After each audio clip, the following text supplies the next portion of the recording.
बुद्धं शरणं गच्छामि धम्मं शरणं गच्छामि संघं शरणं गच्छामि बुद्धं शरणं गच्छामि धम्मं शरणं गच्छामि संघं शरणं गच्छामि बुद्धं शरणं गच्छामि धम्मं शरणं गच्छामि संघं शरणं गच्छामि बुद्धं शरणं गच्छामि धम्मं शरणं गच्छामि संघं शरणं गच्छामि बुद्धं शरणं गच्छामि धम्मं शरणं गच्छामि संघं शरणं गच्छामि बुद्धं शरणं गच्छामि धम्मं शरणं गच्छामि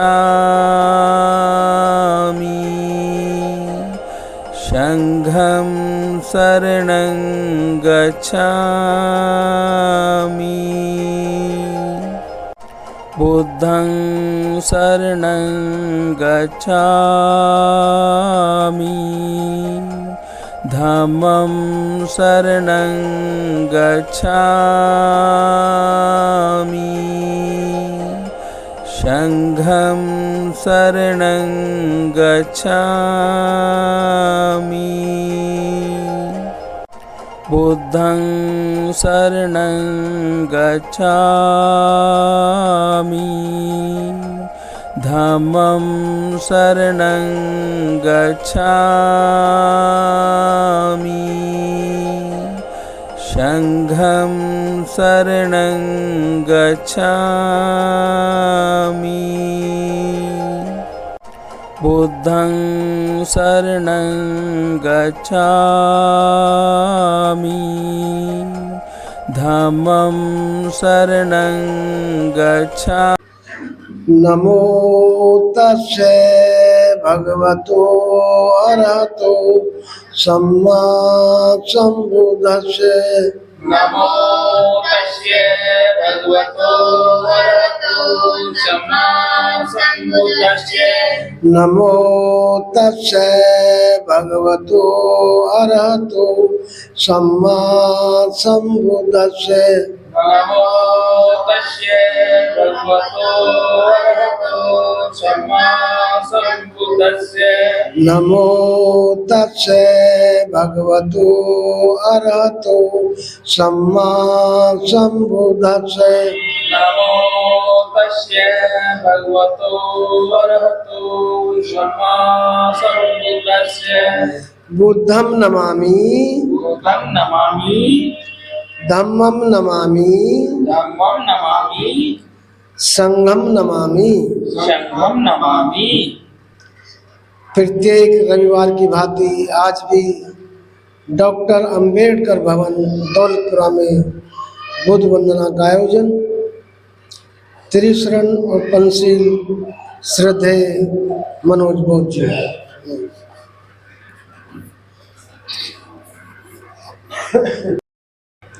नमो तस्य भगवतो अरहतो सम्मा सम्बुद्धस्य नमो तस्से भगवतो अरहतो सम्मा सम्बुद्धस्से नमो तस्य भगवतो अरहतो सम्मा सम्बुद्धस्य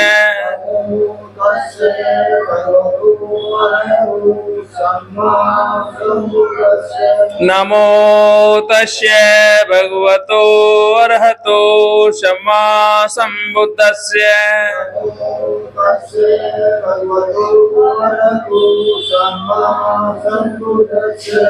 बुद्धं शरणं गच्छामि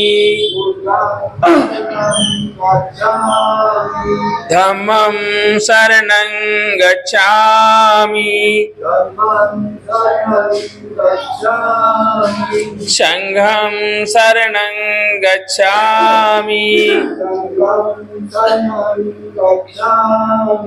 द्वितीयं बुद्धं शरणं गच्छामि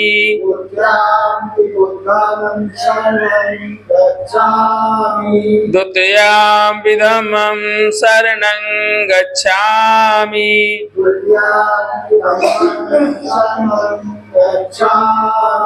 द्वितीयं संघं शरणं गच्छामि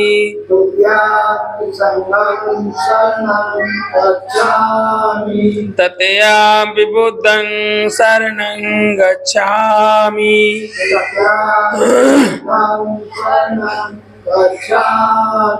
तृतीयं धम्मं शरणं गच्छामि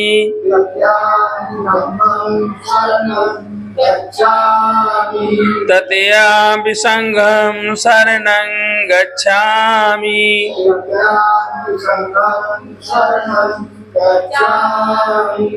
पाणातिपाता वेरमणि सिक्खापदं समादयामि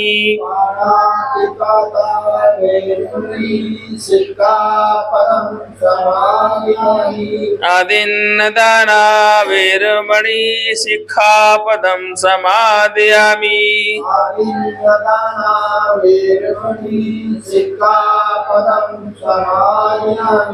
मोक्षावदा वेरमणि सिक्खापदं समादयामि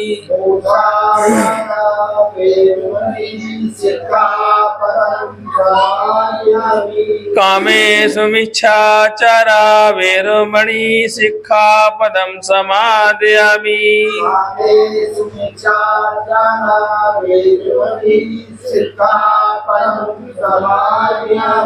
सुरामेरे मज्ज पमाडठना वेरमणि सिक्खापदं समादयामि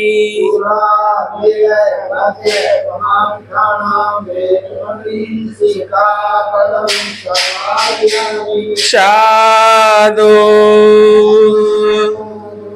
साधु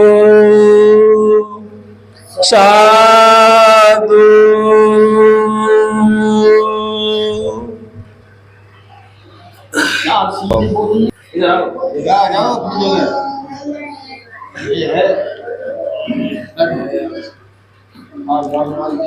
बहुत बहुत साधुवाद हमारे धम्म मित्र श्रद्धेय मनोज बौद्ध जी का, जिन्होंने त्रिशरण और वनशील ग्रहण कराया। अब त्रिरत्न वंदना, बुद्ध वंदना, धम्म वंदना, संघ वंदना का हिंदी रूपांतरण श्रद्धेय रुमाल सिंह जी।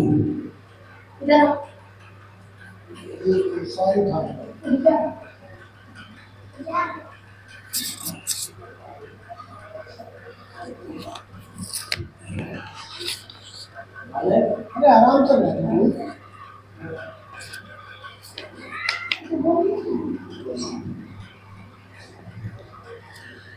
नमो बुद्धाय जय भीम।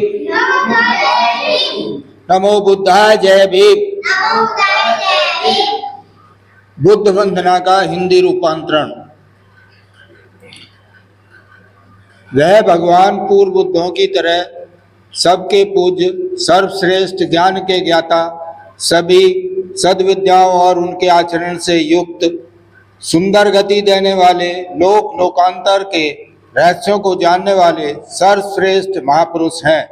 अद्वितीय सारथी की भांति राग, द्वेष और मोह में फंसे हुए मानव को ठीक रास्ते पर लाने वाले देवताओं और मनुष्यों के शिक्षक, स्वयं बौद्धि स्वरूप और दूसरों को बोध कराने वाले सर्वश्रेष्ठ, चित्त परिशुद्ध से युक्त तथा सभी कलेशों से युक्त सबके पूज्य हैं। मैं जीवन पर्यंत बुद्ध की शरण जाता हूँ। मैं भूतकाल, वर्तमान काल व भविष्य काल में जितने भी बुद्ध हैं होंगे, मैं उनकी सबकी सदा वंदना करता हूँ। मेरी दूसरी कोई शरण नहीं है, केवल बुद्ध ही उत्तम शरण है। इस सत्य वचन से मेरा जय और मंगल हो। जो संपूर्ण दोष और मल से रहित भगवान बुद्ध हैं, मैं उनकी पवित्र पद धूलि की नतमस्तक होकर वंदना करता हूँ। यदि ज्ञानवश बुद्ध के प्रति कोई दोष हो गया हो तो बुद्ध उसको क्षमा करें। संसार में जितने भी रत्न विद्यमान हैं, उनमें से बुद्ध के समान कोई भी रत्न नहीं है। अतः मेरा कल्याण हो। बोधि वृक्ष के नीचे बैठकर जिन्होंने कामदेव की असंख्य सेना को हराया और ज्ञान प्राप्त करके बुद्धत्व लाभ किया, मैं ऐसे उत्तम बुद्ध को प्रणाम करता हूँ। धम्म वंदना। भगवान बुद्ध ने अनुभव की कसौटी पर कसकर सुंदर ढंग से धम्म का वर्णन किया है। यह धम्म देखने और परखने योग्य है, सभी देशों व समयों में आचरण करने योग्य है। यह धम्म निर्माण तक पहुंचाने वाला है। आओ इसे देखें और परखें। यह धम्म विद्वान लोगों द्वारा स्वयं अनुभव करने योग्य है। मैं जीवन पर्यंत धम्म की शरण जाता हूँ। मैं भूतकाल, भविष्य काल और वर्तमान काल में बुद्धों द्वारा उपदृष्ट धर्मों की सदा वंदना करता हूँ। मेरी दूसरी कोई शरण नहीं, केवल धम्म ही उत्तम शरण है। इस सत्य वचन द्वारा मेरा जय मंगल हो। मैं व्यवहार और परमार्थ के लिए श्रेष्ठ धर्म की नतमस्तक होकर वंदना करता हूँ। यदि अज्ञानवश मुझसे कोई दोष हो गया हो तो धर्म मुझे क्षमा करें। संसार में जितने भी रत्न विद्यमान हैं, धर्म रत्न के समान कोई दूसरा रत्न नहीं है। इस सत्य वचन से मेरा कल्याण हो। अतः 8 अंगों वाला यह धम्म मानव के लिए श्रेष्ठ और आचरणीय है। ऐसे मोक्षदायी धम्म को मैं प्रणाम करता हूँ। संघ वंदना। भगवान का श्रावक संघ सुमार्ग पर चलने वाला है, सीधे मार्ग पर चलने वाला है, न्याय, सत्य, ज्ञान के मार्ग पर चलने वाला है तथा सोच विचार कर उचित मार्ग पर चलने वाला है। यह संघ 4 युगलों और 8 पुरुष पदगलों से युक्त है। यह आमंत्रित करने योग्य है, अतिथि बनाने योग्य है, दान देने योग्य है और हाथ जोड़कर वंदना करने योग्य है। ऐसा संघ लोक के लिए सर्वोत्तम पुण्य क्षेत्र है। मैं जीवन पर्यंत ऐसे संघ की शरण जाता हूँ जो भूतकाल, भविष्य काल तथा वर्तमान काल में जो बुद्ध शिष्य संघ हैं, मैं उन सब की वंदना करता हूँ। मेरी दूसरी कोई शरण नहीं है, केवल संघ ही मेरी उत्तम शरण है। इस सत्य वचन से मेरा जय मंगल कल्याण हो। मैं मन, वाणी और धर्म से पवित्र संघ की नतमस्तक होकर वंदना करता हूँ। यदि अज्ञानवश संघ के प्रति मुझसे कोई दोष हुआ हो तो संघ उसको क्षमा करें। संसार में जो भी रत्न विद्यमान है, संघ के समान कोई भी रत्न नहीं है। अतः मेरा कल्याण हो। संघ विशुद्ध दक्षिणा देने योग्य है। अनेक प्रकार के गुणों से युक्त संघ को मैं प्रणाम करता हूँ। साधु साधु साधु।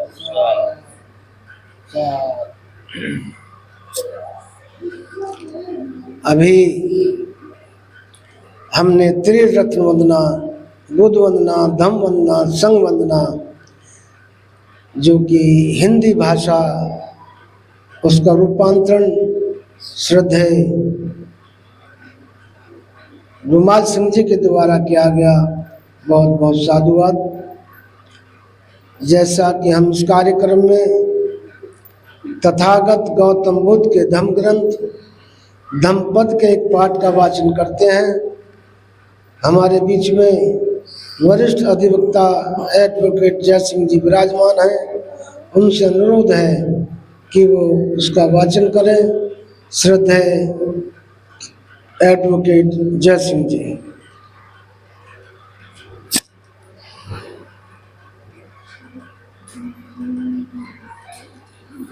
सभी को जय भीम नमो बुद्धाय। धम्मपद का 340वां अध्याय, तृष्णा की जड़ों को प्रज्ञा रूपी कुल्हाड़ी से काटो। इस प्रकार तृष्णा के ये 3600 स्रोत सब तरफ बहते रहते हैं, पर इन स्रोतों से खाद पानी लेकर तृष्णा रूपी बेल फूट कर निकलती है। उस फैली हुई बेल को देखकर प्रज्ञा रूपी कुल्हाड़ी से उसकी जड़ को काट डालो। वैसे ही इस तृष्णा को, इनके अनुशंसों को इसके स्रोतों के प्रज्ञा रूप कुल्हाड़ी से काटो। इसमें जो अध्याय है, तृष्णा को प्रज्ञा रूपी, प्रज्ञा में करुणा है, मैत्री है, भाईचारा है, शील है। इसके द्वारा यदि कोई तृष्णा पैदा होती है तो प्रज्ञा रूपी कुल्हाड़ी शांत रहकर, चुप रहकर, जवाब ना देकर और शील का पालन करके हम तृष्णा की जड़ों को काट सकते हैं। ये सब हमारे अपने ऊपर ही है, इसमें दूसरे का कोई योगदान नहीं। मान लो मुझे तृष्णा की जड़ों को काटना है तो मुझे स्वयं ही प्रज्ञा रूपी विचारधारा से, लेखक ने प्रज्ञा रूपी कुल्हाड़ी शब्द कहा है, लेकिन प्रज्ञा रूपी कुल्हाड़ी भी एक विचारधारा है। इसके द्वारा हम तृष्णा रूपी जड़ों को काट सकते हैं।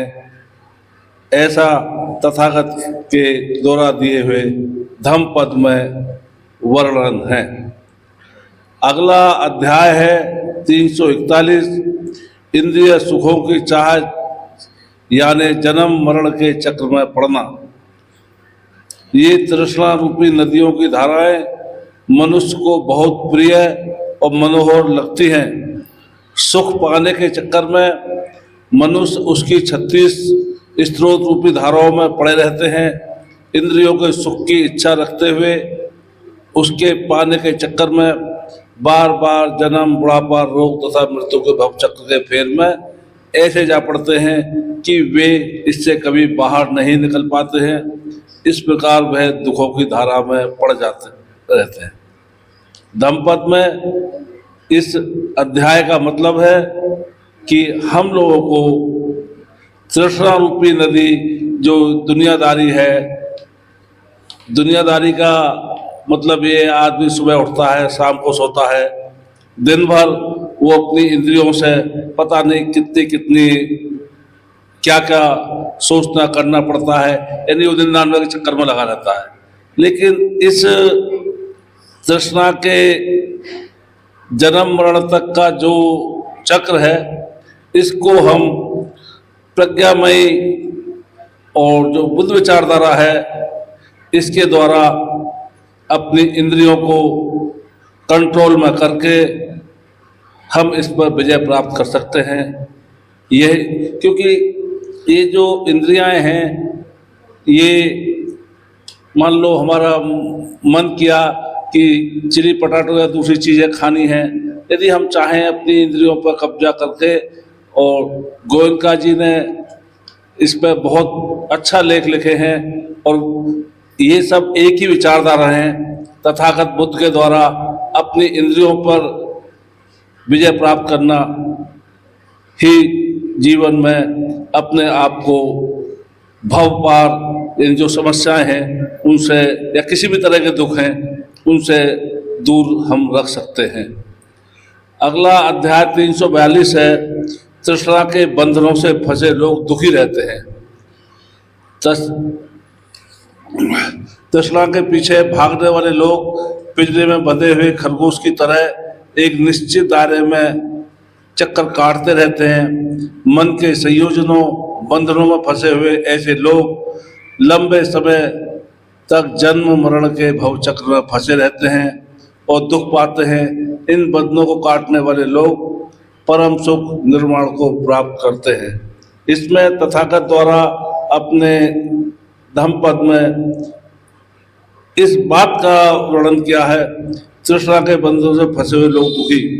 तृष्णा का मतलब अंधविश्वास और दूसरी बुराइयां जो बंधन है और उनमें हम लोग अंधविश्वास और बुराइयों में फंसे रहकर अपने जीवन को दुख में बनाते हैं। यदि हम तृष्णा के बंधनों में ना फंसें तो निश्चित रूप से हम अपने जीवन को सुखी बना सकते हैं और निर्वाण प्राप्त कर सकते हैं। ऐसा ही बुद्ध धम्मपद में तृष्णा के बंधनों में फंसे लोग दुखी रहते हैं का वर्णन है।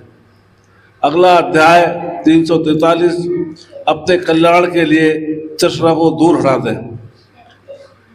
तृष्णा के पीछे भागने वाले लोग जाल में बंधे हुए खरगोश की तरह वहीं आसपास ही चक्कर लगाते रहते हैं। इसलिए साधक को चाहिए कि वह अपने कल्याण, अपनी सुख शांति के लिए वैराग्य की आकांक्षा इच्छा रखते हुए अपने चित्त से तृष्णा को दूर हटा दे। यह भी वही तात्पर्य है, किसी भी तरह हमें अपनी इंद्रियों के सुख के द्वारा तृष्णा पर काबू पाना है, तृष्णा से दूर रहना है। तृष्णा से दूर रहेंगे, किसी लोभ लालच बंधन या उस सब में नहीं आएंगे तो निश्चित रूप से हम अपने कल्याण को कर सकते हैं। कल्याण ही तृष्णा से दूर रहने में है। यदि हम तृष्णा में फंस गए तो अपना कल्याण तो क्या, अपने आसपास चाहे जो भी संबंधी सगे या जो माहौल है हम उसका भी नुकसान कर पाएंगे। इसीलिए हमें तृष्णा से दूर ही रहना चाहिए। यही सर्वांग अच्छे जीवन का आधार है। अगला अध्याय है 344, सांसारिक बंधनों में स्वयं बंध जाना मूर्खता है। जो सांसारिक बंधनों से पूरी तरह मुक्त होकर एकांत में बस करता है और फिर एकांत को छोड़कर संसार में तृष्णा के बंध की ओर दौड़ता है, उसके लिए क्या कहा जाए। उस व्यक्ति को उसी तरह समझो जैसे कोई बंधनों से छूटा व्यक्ति फिर से बंधनों में बंधने की ओर जा रहा है। जेल से छूटने के बाद बाहर संसार में आकर कोई फिर गंभीर अपराध करे, यानी स्वयं ही वापस हथकड़ियां पहन जेल में जाने के कर्म को जीवन दुखों से भर जाता है। इसमें सांसारिक बंधनों में स्वयं बंध जाने का मतलब यह है कि ये जो तृष्णा रूपी समस्याएं हैं जो गलत भी हो सकती है। मान लो किसी से एक बार चोरी हुई, अपराध लग गया, जेल गया, फिर वो आके उसी गलत काम को करे तो निश्चित रूप से वो अपना जीवन बर्बाद करता है। तो इसमें सांसारिक बंधनों से स्वयं को बंध जाना मूर्खता के बराबर कहा गया है। इसीलिए हमें सांसारिक बंधनों से दूर रहना चाहिए। संसार अगला अध्याय है, सांसारिक चीजों की चाह लोहे की जंजीरों से अधिक मजबूत है। यह जो लोहे, लकड़ी या रस्सी से बनी हुई बेड़ियां हैं, जो बंधन है, विवेकवान धैर्यवान पुरुष मजबूत बंधन नहीं कहते। वास्तव में मजबूत बंधन तो है मणिकुंडल, पुत्र और स्त्री की कामना रखना, धन, पद, पुत्र और स्त्री के प्रति आसक्त होना, इसको पाने की इच्छा होना है। लोहे की जंजीर या पैरों में डालने वाली लकड़ी से बनी बेड़ियों या रस्सी के बंधन ये पक्के बंधन नहीं है, हमारी इच्छाएं ही मजबूत बंधन है। तृष्णा में डूबा व्यक्ति जेल में कैदी के बराबर ही है, जो कहता है मुझे यह चाहिए, वह चाहिए, मुझे यह मिल जाए, तो सुखी रहूँगा, यह नहीं मिलेगा तो दुखी होऊंगा। बड़ा पद मिल जाए, छोटी से अब बड़ी गाड़ी मिल जाए, सुंदर स्त्री मिल जाए तो सुखी रहूँगा आदि ये सब मजबूत बंधन है। ऐसा भी नहीं है कि जो इच्छा है वह पूरी होने पर संतोष हो जाएगा। एक पूरी होने पर दूसरी जाग जाती है। जो पास में होता है उससे संतोष और सुख नहीं मिलता, और जो दूर है, जो पास में नहीं है, उसे पाने की तृष्णा मनुष्य को दुख के अंधकार में पटक देती है। अगला अध्याय है 346, दुखों से मुक्ति के लिए काम सुखों की चाह छोड़े। धैर्यवान विवेकवान पुरुष इन बंधनों को ही मजबूत बंधन कहते हैं, जो पतन की ओर खींचकर ले जाते हैं। ये चित्त का अपहरण कर अधोगति की ओर ले जाते हैं। ये बंधन देखने में शिथिल, कोमल और कमजोर नजर आते हैं। इन बंधनों को छुड़ाना, तोड़ना मुश्किल होता है, लेकिन धीर पुरुष इन इच्छाओं को त्याग कर अपेक्षा रहित होकर काम सुखों को छोड़कर इस बंधन को ज्ञान रूपी तलवार से काट कर प्रवजित हो जाते हैं। निर्वाण प्राप्ति की ओर अक्सर साधक इस आसक्ति को वैराग्य प्रवज्जा ग्रहण कर कड़ी साधना से प्रज्ञा द्वारा काट देते हैं। जिसे दुखों से मुक्ति की चाह होती है वह सांसारिक भौतिक और इंद्रिय सुखों की छोड़ देता है, वह काम सुख छोड़ देता है। रागी कामी अपने ही जाल में फंसे हुए हैं। जो मनुष्य राग में लिप्त है वे अपने ही बताए तृष्णा स्रोत अर्थात भव चक्र की धारा से गिरकर फंस जाते हैं। जैसे मकड़ी अपने बनाए जाल में फंसकर मर जाती है, परंतु धैर्यवान पुरुष इस तृष्णा के जाल को भी काटकर तथा सभी दुखों को छोड़कर इच्छा रहित होकर निर्वाण पथ की ओर चल देते हैं। मन को सब बंधनों से मुक्त कर दो।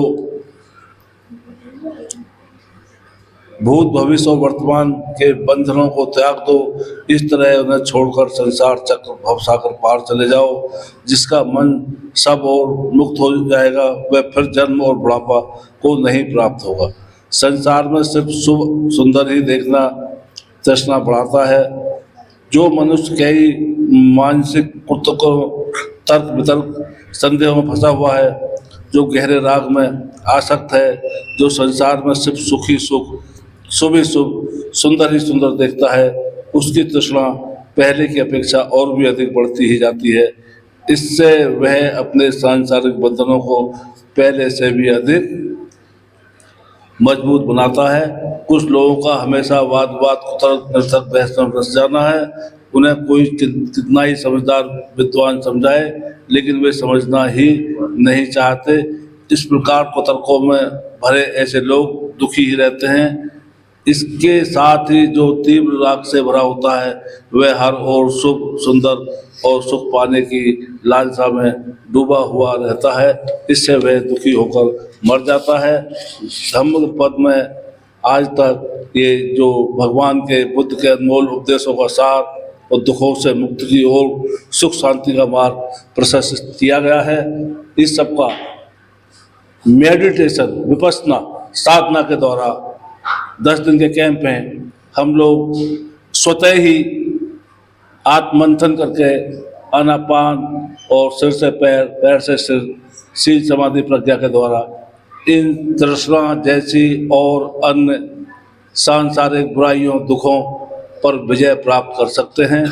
इसमें ही हमारा कल्याण है, मानव का कल्याण है, विश्व का कल्याण है, हमारे सब सगे संबंधियों का कल्याण है। तथागत का धम्म और उनके उपदेश और जो भी इस सब को आप सबके हमारे द्वारा बांटा जाता है, इन पर अनुसरण किया जाता है, इस सब में हम सबका कल्याण ही निहित है। तृष्णा तो आप समझ ही गए हैं। जो बुराइयां हैं वो चाहे अंधविश्वास है, चाहे गलत रास्ते हैं, चाहे अपने को नुकसान करने वाली चीज़ें हैं, वे सब तृष्णा की परिभाषा में आती हैं। तो आज के लिए इतना ही। सब लोगों को साधुवाद। जय भीम। नमो बुद्धाय। साध साध साध।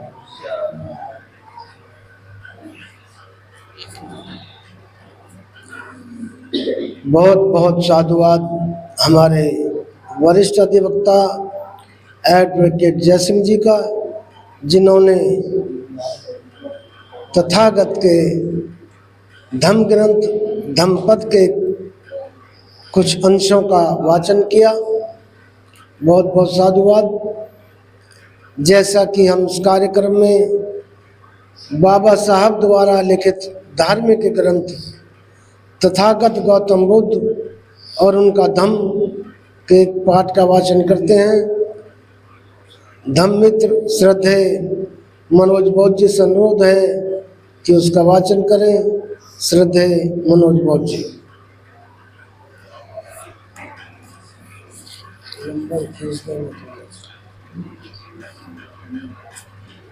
नमो बुद्धाय जय भीम।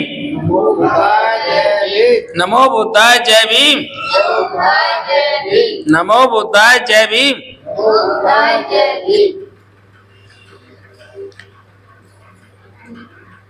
एक उपासक और एक श्रमणों भी शील और ग्रहण करता है, उसे वे पालन करने होते हैं।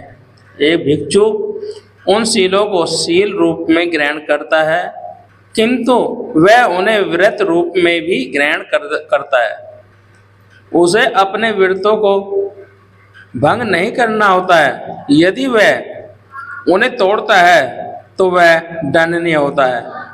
एक भिक्षु स्त्री गमन में व्रत रहने का व्रत लेता है। एक भिक्षु चोरी से व्रत रहने की व्रत लेता है। एक भिक्षु किसी पारा और प्रकृति शक्ति से संबंध में शौकीन मारने का व्रत लेता है। भिक्षु किसी मनुष्य की हत्या न करने का व्रत लेता है। एक भिक्षु किसी भी नियम और ब्रह्मांड वस्तु को अंगीकार न करने का व्रत लेता है। भिक्षु के पास इन 8 चीजों के अतिरिक्त और कुछ नहीं होना चाहिए। 3 चीवर, 1 अंतर वाशक, अंतर का वस्त्र, 2 उत्तर का वस्त्र, संघाटी, शीतति से बचाव के लिए दोहरी चादर, कमर पर लपेटने की एक पेटी, भिक्षु पात्र, उस्तरा, सुई धागा, पानी छानने का कपड़ा। एक भिक्षु अंकचित्रता का व्रत लेता है और उसे मुख्य रूप से अपनी भिक्षा मांगकर खानी होती है। उसके भिक्षा हो जीवन होना चाहिए। उसे एककारी व विकाल भोजन व्रत होना चाहिए। जहाँ से संघ के लिए विहार न हो, वहाँ वृक्ष के तले भी रहना चाहिए। एक भिक्षु किसी भी व्यक्ति की हर आज्ञा मानने का व्रत नहीं लेता। अपने ज्येष्ठों के प्रति ब्राह् सम्मान, प्रदर्शन आदि की उपेक्षा एक श्रमणों से अवश्य रखी जाती है। उसकी अपनी मुक्ति और एक धर्मोपदेश के रूप में उसकी उपयोगिता उसकी अपनी साधना पर निर्भर करती है। उससे अपने बड़े किसी का एक व्यक्तित्व की आज्ञा में नहीं रहना होता, बल्कि धर्म की आज्ञा में रहना होता है। उसका बड़ा ही न किसी पारा और प्रकृति प्रज्ञा का ही मालिक माना जाता है और न ही उसके पास कोई ऐसी ही सामर्थ्य होती है जो उसे पाप मुक्त कर सके। वह यदि खड़ा रहता है तो अपने बल पर खड़ा रहता है और यदि गिरता है तो अपने ही बल पर गिरता है। इसके लिए उसे सोचने की स्वतंत्रता रहनी चाहिए। 4 विशेष व्रत ऐसे हैं जिनका भंग होने से भिक्षु परिजीविका का अपराधी बन जाता है। परिजीविका का दोषी होने पर संघ त्याग ही एकमात्र दंड है। अपने लिए किसी भी व्रत का भंग भिक्षु के लिए धर्म के विरुद्ध किया गया अपराध, उक्त अपराधों के अतिरिक्त कुछ और भी अपराध थे जो भिक्षु कर सकता था। संगदेशना और कहलाते हैं थे और संघिक नियमों और समाधि दोष नियम पिटक के अनुसार संघ